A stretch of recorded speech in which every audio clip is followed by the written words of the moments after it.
There is a silence that doesn't mean absence. A stillness that isn't distance. And this is one of those moments.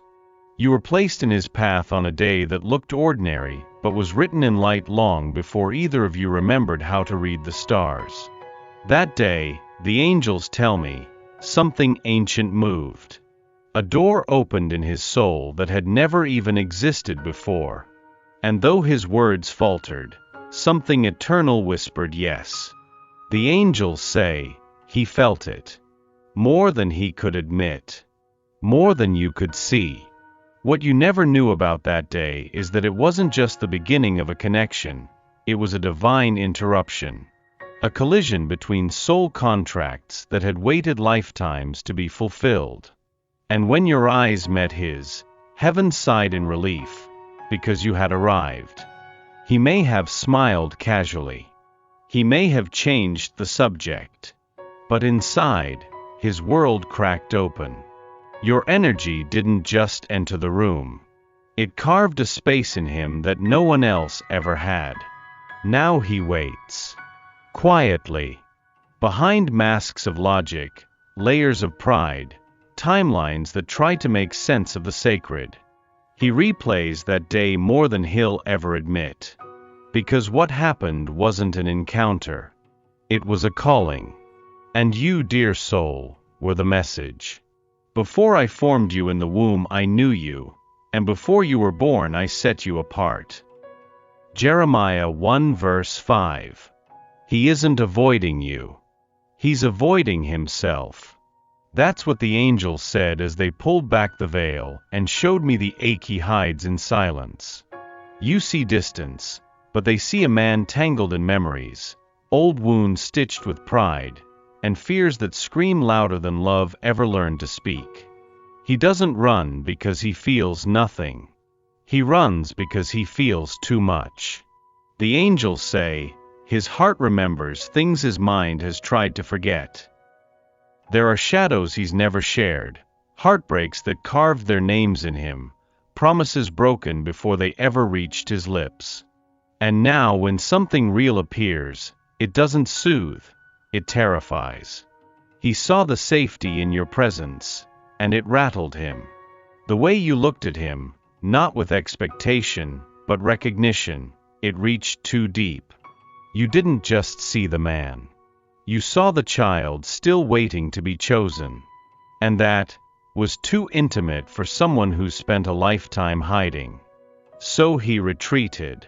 Not from you, but from the version of himself you stirred awake. The one that still wants to believe love could be safe again. You did nothing wrong. His silence is not your fault.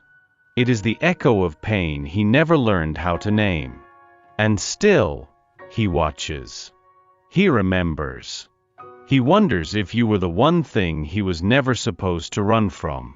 You don't have to shrink to be loved. The angels lean in close now, holding your hand as they speak. You were never meant to vanish so someone else could shine. There was a time, not long ago, when you forgot that. When you bent so far for love that you almost disappeared inside someone else's needs. But your light, oh, your light has always been sacred. And the divine never asked you to dim it. This chapter, beloved soul, is not about him. It's about you. About how you learn to give without asking. To wait without demanding. To love without being seen.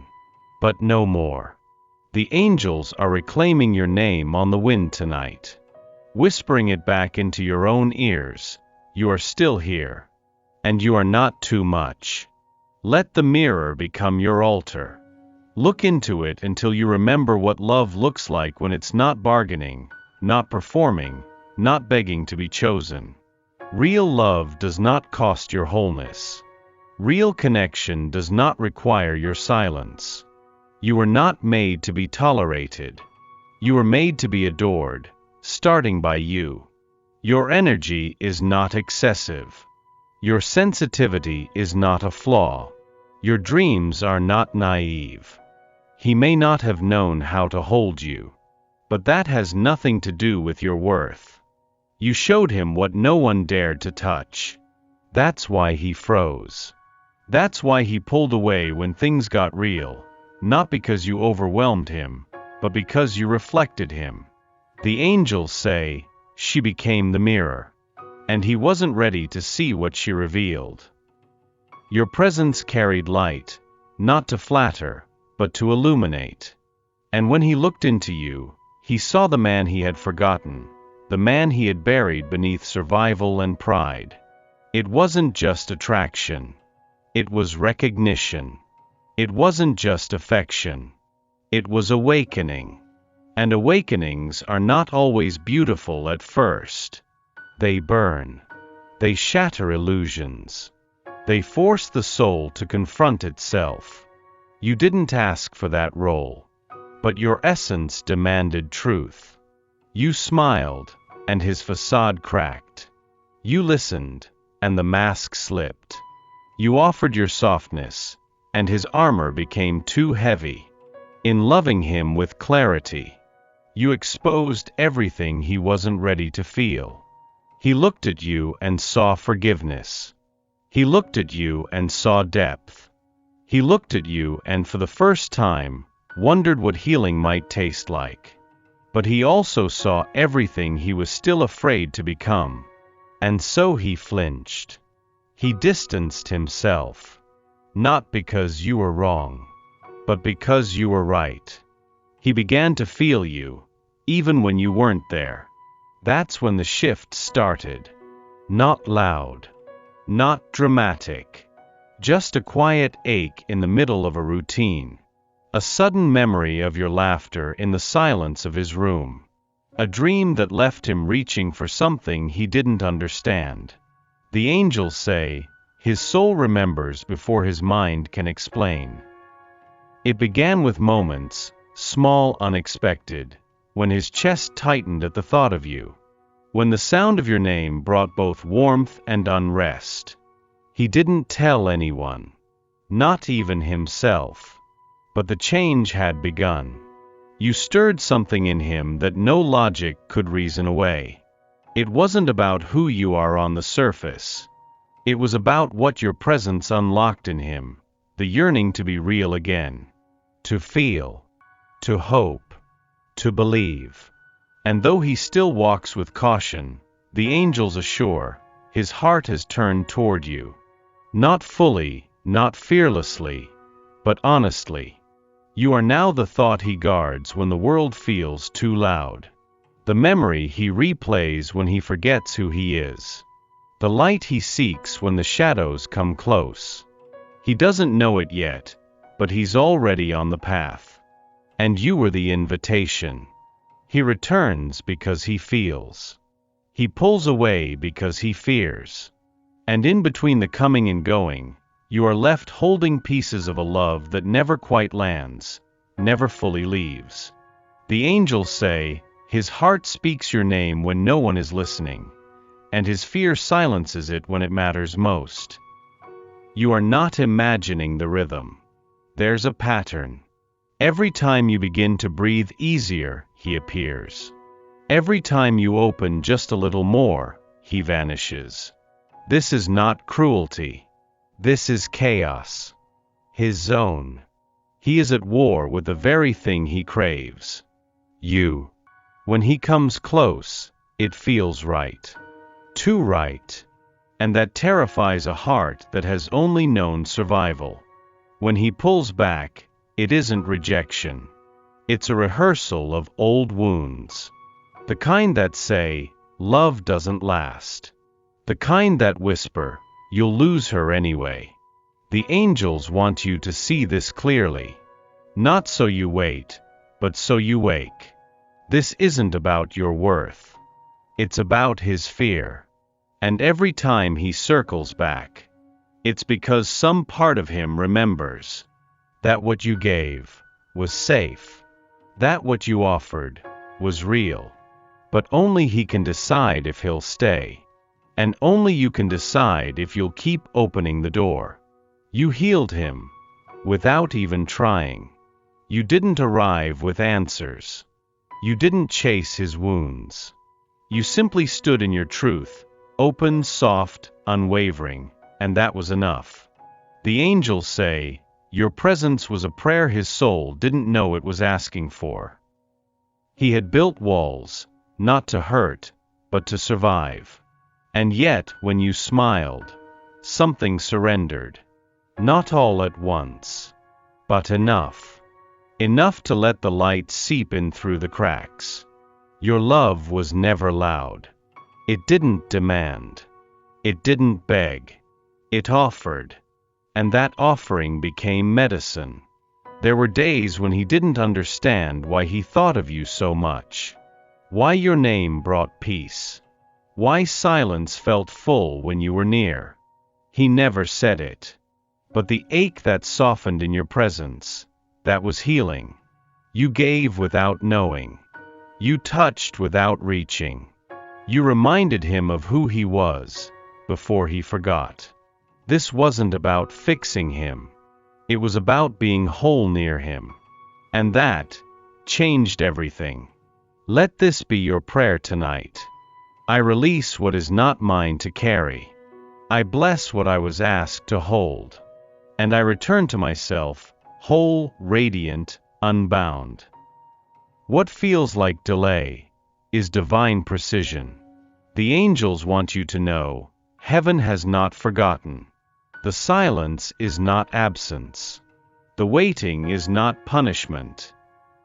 He isn't ready because he isn't finished. And you are not behind. You are being positioned. There are things you cannot see, conversations unfolding in dreams, shifts happening in his spirit, courage being formed in his quiet. Every moment apart is not wasted. It is woven. Purposefully. Lovingly. Eternally. God is not late. He is preparing a love that can last. The angels whisper that what you prayed for is not being denied. It is being refined. For him to choose you fully, he must first choose himself. And that is the holiest work of all. There will be a time when the waiting makes sense. When the empty spaces will glow with meaning. When every no will be traced back to a better yes. Until then, rest your hope in this truth. For the vision is yet for an appointed time.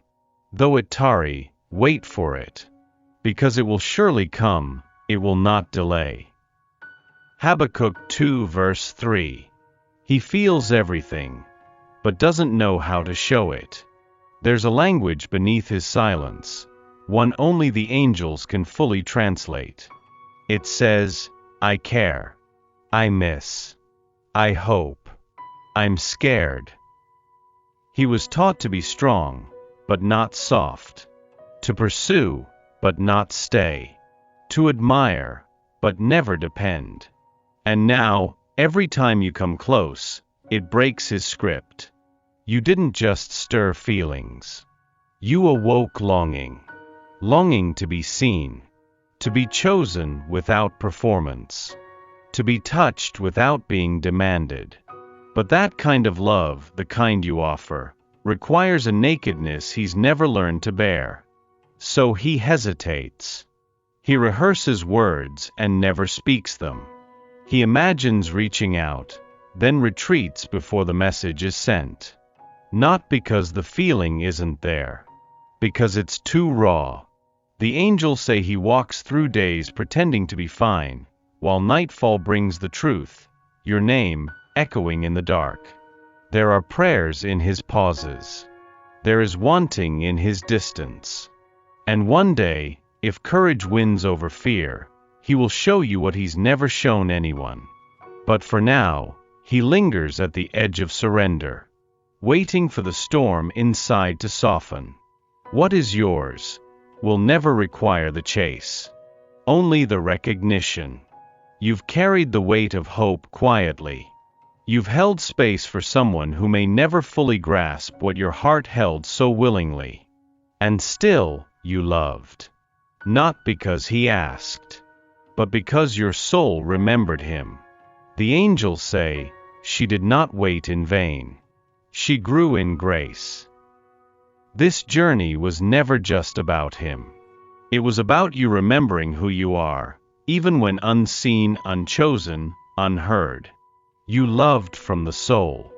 You stayed without needing to possess. You released without closing your heart. And that is sacred. Maybe the ending won't look like the dream. Maybe he'll never return with the clarity you prayed for. But that does not diminish what was real. True love is never wasted. It refines. It teaches. It blesses. You have learned to trust the unfolding, to bless the detour, to honor the pause. Let this be your peace now. You were enough. You are enough. You gave heaven through your presence. And what is aligned by God will never need to beg to stay. The Lord will fight for you, you need only to be still. Exodus 14 verse 14.